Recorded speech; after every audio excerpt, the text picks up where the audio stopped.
With the release of the Defence Strategic Review today, it's clear we have plenty of strategic challenges, especially in our own region. One of those integral to defending Australia's sovereignty and our economic clout is energy security. And by that, I mean not just the price and reliability of energy here at home, but the price and supply of Australian energy to our friends and allies in the region. Recent changes to Australia's safeguard mechanism, state governments' inability to explore and extract gas, and the Queensland government's changes to coal royalties have shaken up our relationship with allies and partners who rely on us for their energy. Someone who's been outspoken about this issue, airing the grievances and warnings from Japanese businesses, is Japanese Ambassador to Australia, His Excellency Shingo Yamagami, who, in an interview with the Australian's Paul Kelly today, has warned that sovereign risk is now an active concern among Japanese energy companies who fear Australia's reliability as an energy supplier. Ambassador Yamagami is now beginning to wrap up his term in Australia as ambassador and will shortly head back to Tokyo. But before he departs, I'm delighted to say he joins me now alongside his good friend, the former Prime Minister of Australia, Tony Abbott. Mr Abbott, Ambassador Yamagami, welcome to Credlin. I want to pick up, if I can, Ambassador, your comments, very strong comments about sovereign risk and how it's now a concern amongst Japanese companies, fearing the safe and reliable supply of our energy to Japan. Take us through your concerns.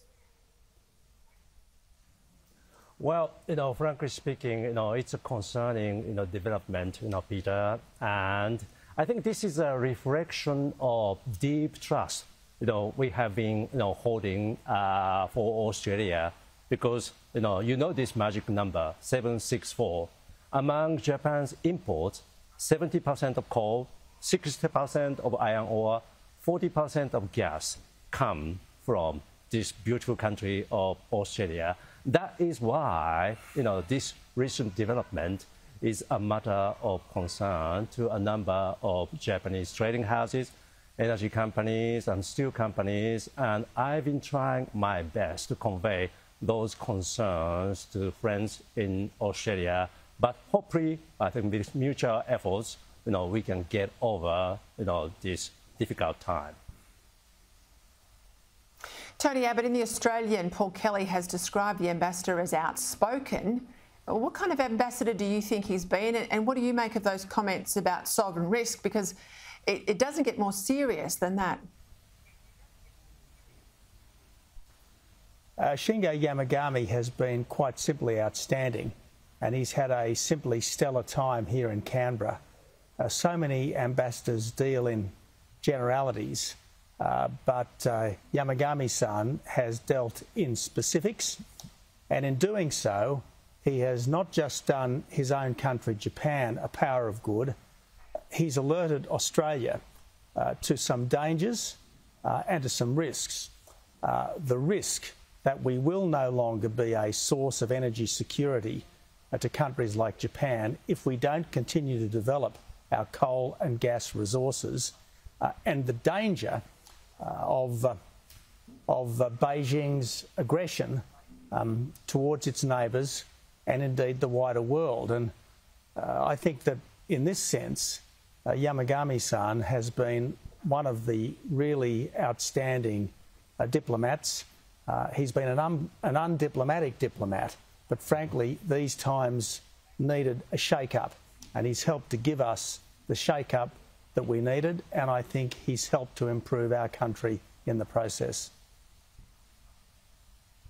Ambassador, we've seen in recent years the Quad relationship has really cemented Japan's relationship with Western powers like Australia, the UK and the United States.